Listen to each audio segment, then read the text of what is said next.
I have a hot take on cultures in fantasy world building. A culture in a fantasy world is entirely constructed. It comes from the head of the world builder and serves their needs in creating the stories they want to tell. You are not bound by the history of our world when defining your culture.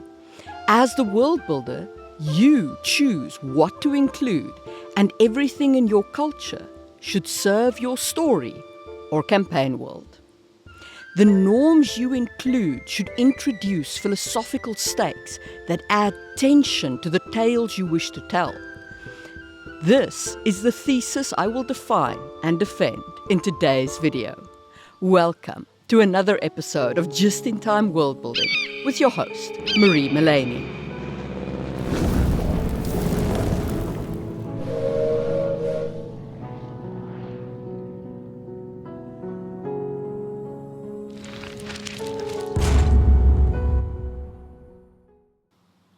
I am, by the way, outside today because it is so freaking hot in my studio under the lights.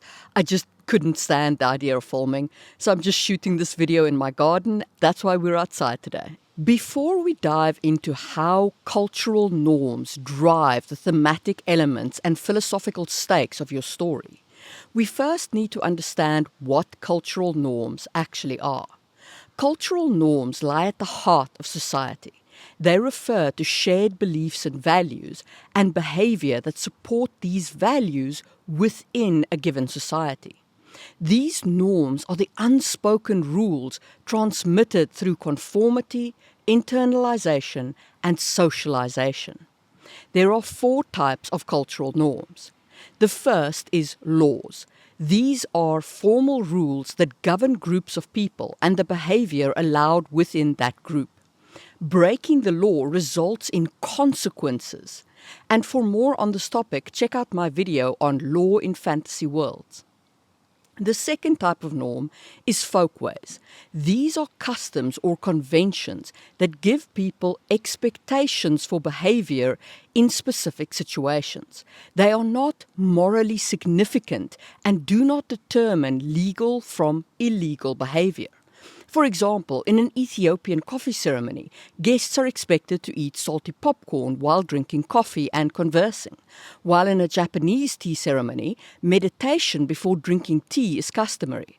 I did do a video on these kinds of cultural food rituals, which you can check out in the information card. Our third type of norm is mores. These differentiate moral conduct from amoral behavior for the culture. Examples include the belief that murder is wrong, or that certain behaviors are immoral outside of marriage. Mores often align with laws, with mores being the belief system and laws serving as the formal enforcement of those beliefs. Like murder is wrong is the more, and then that is enforced with legal definitions of what murder is and what the punishment thereof is. But this is also very prevalent in religions where mores are included in religious teachings and then flow through into the laws. Our fourth type of norm is taboos. These are actions or topics that are not acceptable to discuss or engage in. There is often an underlying belief that violating a taboo will result in punishment by a higher authority. For example, some cultures forbid the eating of certain kinds of food or wearing of specific colors. For more on taboos, check out my video on the topic. So that's what cultural norms are. Cultural norms define characters because said characters are born into and shaped by their cultures. But more than that, during the character arc, the norms of the character's culture can provide support for the thematic elements you want to explore in your story. But what are these thematic elements or philosophical stakes that I keep referring to? These are the core ideas driving your story. They are the philosophical question your story strives to answer. For example, heroism of the common man, as in Tolkien's work, where a humble hobbit carries the ring, symbolizing that heroism is not about rank or about being born better, it is about being a good person. Or freedom versus oppression, as seen in V for Vendetta, which contrasts the dangers of freedom with the supposed safety of state control. Or exploring the idea of ends justify the means. This tries to answer the question of whether an outcome, a good outcome, can justify the actions taken to achieve them if those actions are terrible. And all of these philosophical questions are made stronger with their interaction with the norms of the culture. So a character could need to grow beyond their culture in understanding these norms, or they could need to rebel and resist their culture, or they could need to learn not to rebel against their culture. All of these can contribute to the character's growth arc and the exploration of philosophical stakes. Okay, so we're clear on both what themes or philosophical stakes are and what norms are. Now, how do these norms drive characters, and why are they so important to themes? Let's start, as all such discussions should, with Tolkien's world and how you can use cultural norms to support and contrast themes. Let's take a look at the cultural norms of the Shire folk, the hobbits, versus the cultural norms of Gondor, and how that affected our two characters in this case, Frodo and Boromir, and how that in turn supported Tolkien's theme of heroism of the common man. The Shire is characterized by a down-to-earth and supportive community that lives close to nature. It is an egalitarian society where status is not strictly hierarchical. While there are respected families, the emphasis is on community, hard work, and peace. This environment shapes Frodo's character, making him humble and grounded. His actions are driven by a desire to protect his home and loved ones, reflecting the Shire's values. In contrast, Gondor is a hierarchical society with a strong emphasis on birthright and nobility. Boromir, born of the line of the Stuarts, embodies these values. His sense of duty and his belief in the importance of his culture drive him to seek the power of the ring to protect Gondor, a noble aim as such, but still one that leads him in the wrong direction. And this reflects Gondor's norms, where noble lineage and military prowess are highly valued. These contrasting cultural norms create a rich thematic conflict between Frodo and Boromir. Frodo, the common man hero, is motivated by the greater good and a desire to preserve peace, while Boromir is tempted by the power of the ring to uphold his culture's value and protect his people. And this ultimately leads to that poignant moment where Boromir sacrifices himself to protect Frodo, recognizing the importance of Frodo's mission despite his own cultural upbringing, and he thus overcomes his culture in support of Tolkien's larger theme. Tolkien uses these cultural norms to support his theme of heroism of the common man. Frodo's journey, influenced by the Shire's values, shows that true heroism comes from humility and selflessness, not from nobility and power. When creating your norms and cultures in your fantasy world, consider how different cultural backgrounds can support or contrast with your thematic elements. Characters from these cultures will organically be in conflict, raising the philosophical stakes of your story by introducing external conflict between the characters. By designing these norms around your thematic elements, you can create a dynamic world that deeply explores the themes you wish to convey in an organic way. Now, Boromir's rebellion against his culture and his father ended in his death. But rebellion against the culture doesn't have to end that way. The character journey can be one of rebellion ending in acceptance, and a different journey is thus followed. For an example, let's turn away from Tolkien and explore the world of Blue-Eye Samurai and the journey of Princess Akemi. When we first meet Princess Akemi in Blue-Eye Samurai, she is in love with a samurai named Taigen. She convinces her father to allow her to marry Taigen. However, he loses a duel against Mizu, the titular blue-eyed samurai. Humiliated, Taigen embarks on a journey to find Mizu and challenge her again. And Akemi's father revokes his approval of their marriage. Akemi's father instead agrees to her marrying the shogun's son. And as part of this marriage, Akemi would have to dye her teeth black, a cultural norm known as uhaguru, which is a type of folkway in this context. Refusing to accept this, Akemi runs away, rejecting this cultural norm and her father's authority over her, which is also part of the culture that she grew up in. During the course of her journey, Akemi continues to rebel against various aspects of her culture.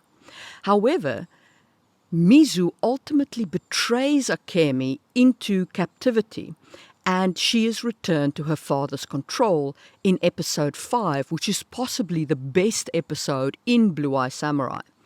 And I do speak about that more in my episode on internal arcs. Anyway, at the end of episode 5, we see Akemi with blackened teeth, symbolizing her submission to her culture. In this context, she has accepted her fate of marrying the shogun's son. It is brilliantly done. Now, if you would like me to do a full analysis on episode 5 of Blue-Eye Samurai, let me know in the comments below. Anyway, this moment of submission could have been the end of Akemi's arc, showing her rebellion crushed through her adoption of uhaguru. But her story continues. She discovers ambition inside her and a desire to play politics within her culture. Despite her initial rebellion, she learns to adapt to her role as a wife in this culture. She manipulates her husband, the shogun's son, taking cues from her mother-in-law's control over her own sons. Akemi's journey within her culture is shown to come full circle when in the final episode, Taigen returns and asks her to leave with him, offering a peaceful life away from power and politics. And he says to her he no longer wants this life of power. And Akemi's response is, "But I want it." As in, I want the power and the politics of the role. And this reveals her transformation.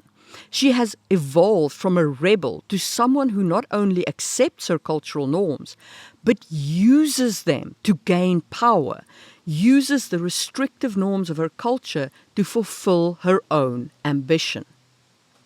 Akemi's journey illustrates a complex character arc.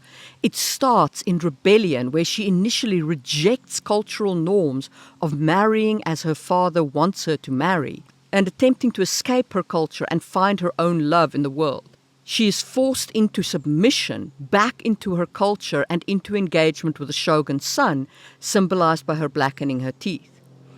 Then she has to learn to adapt and navigate and manipulate the cultural norms to her advantage, learning to play the role her culture defines for her gender and how she can use those gendered norms.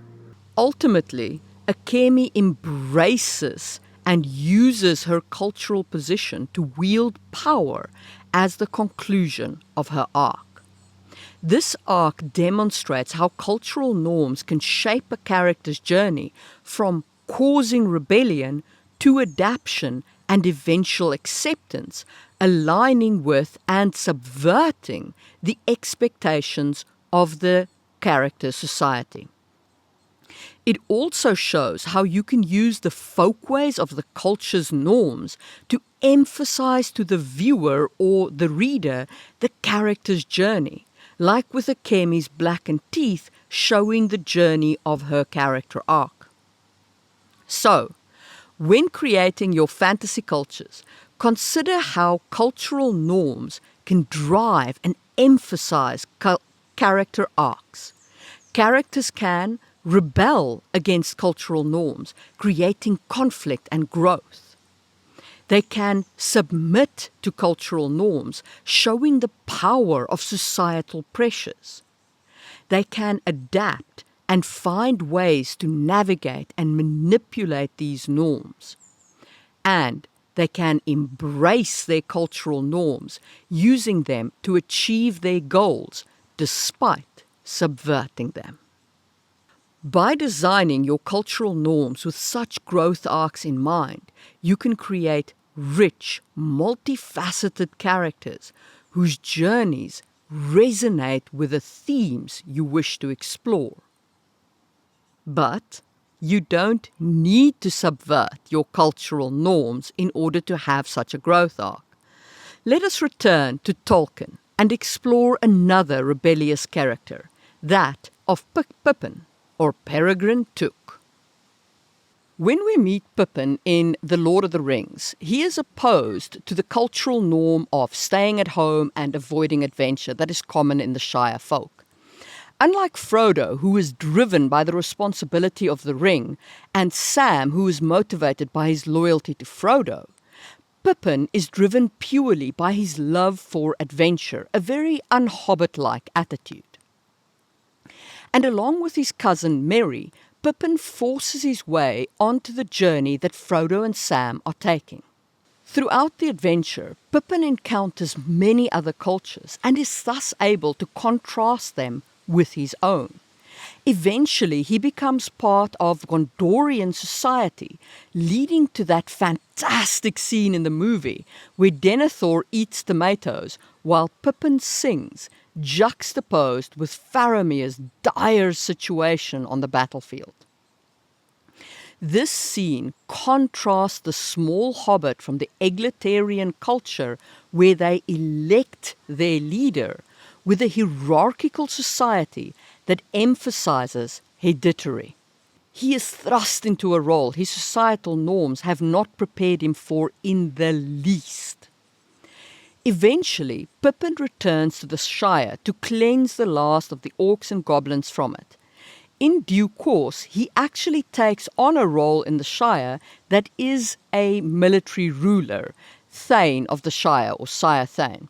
And this is as opposed to the elected office of the Mayor of Michel Delving, which is the general leader of the Shire. So this growth of Pippin also shows the cultural norms he has absorbed from his time in Gondor. Pippin's character journey is particularly illustrative of using cultural norms as conflict. He initially rebels against the Shire norms of avoiding adventure, and he seeks out excitement and new experiences. In Gondor, he becomes part of a vastly different culture, learning to navigate its complexities and serving Denethor out of respect for Boromir. After his adventures, Pippin returns to the Shire and plays a crucial role in the scoring of the Shire, and he eventually becomes a leader, Thane of the Shire, symbolizing his acceptance and integration of his cultural identity. Pippin's journey illustrates how cultural norms can drive a character arc through rebellion, adaptation to new cultures, and then returning and acceptance of their own culture. If you want to apply this to your fantasy culture, create norms in the character's base culture that they can rebel against. Then create other cultures that the character can interact with and learn new perspective on their own culture and their own cultural norms. And then you can either leave them in the new culture where they have adopted these norms, or they can return to their old culture, integrating their experiences and become more aligned with their cultural values. And which one of these two directions you follow just depends on the goals that you want to thematically explore. If we look at these examples, we can see that the cultures from which the characters are born have norms that assist the storyteller in creating the desired character journey. The world builders do not throw spaghetti at the wall and just to see what sticks. They build cultures purposefully, including specific norms to drive character journeys. Even in Blue Eye Samurai, which is a historical narrative, the creators choose to emphasize elements of the Edo period Japanese culture, such as the blackened teeth of Uhaguru, to tell a more compelling story. They don't just take the whole of Japanese culture indiscriminately into their story. Instead, they select the elements that enhance the narrative and the character journey. This is even more applicable in a fantasy world where you build the culture from scratch. Include and emphasize norms that help construct the thematic journey of your characters and make the philosophical stakes of your entire saga come alive. Look at the examples provided by Tolkien as well as other epic fantasy series like Dune and Sanderson's Stormlight Archive. All of these sagas draw on cultural norms to create characters with philosophical stakes in the story, embarking on thematic journeys, immersed in or rebelling against their cultures. This interaction allows the writers to organically explore the conflict arising from the culture's position versus the theme of the story. By designing your cultural norms with this in mind, you can craft narratives that have rich yet organic themes, rather than it feeling like the theme is being crammed down the reader's throat. What do you think? Have I proved that you should define the norms of your culture based on the thematic elements or philosophical stakes of your story? How would you choose to define your cultural norms for your stories? Let me know in the comments. And while you're down there, don't forget to give this video a thumbs up. This video has been brought to you by the wonderful members of my channel, and a very warm welcome to my newest member of the Build It in Stone tier, Pablo Barrios. Members get all kinds of cool perks like early access to my videos and suggesting video topics. So if you want to join their culturally formative ranks, hit the big join button down below. But please don't feel pressured to support my channel financially. You can also support the channel just by watching another video and letting the algorithm know that my content is well loved. Since you enjoyed this video, you might consider watching my video on a day in the life of a fantasy character right over there. Or you can trust the algorithm's recommendation for another video to watch. And I will see you soon for another episode of Just in Time Worlds, where we build what we need when we need it.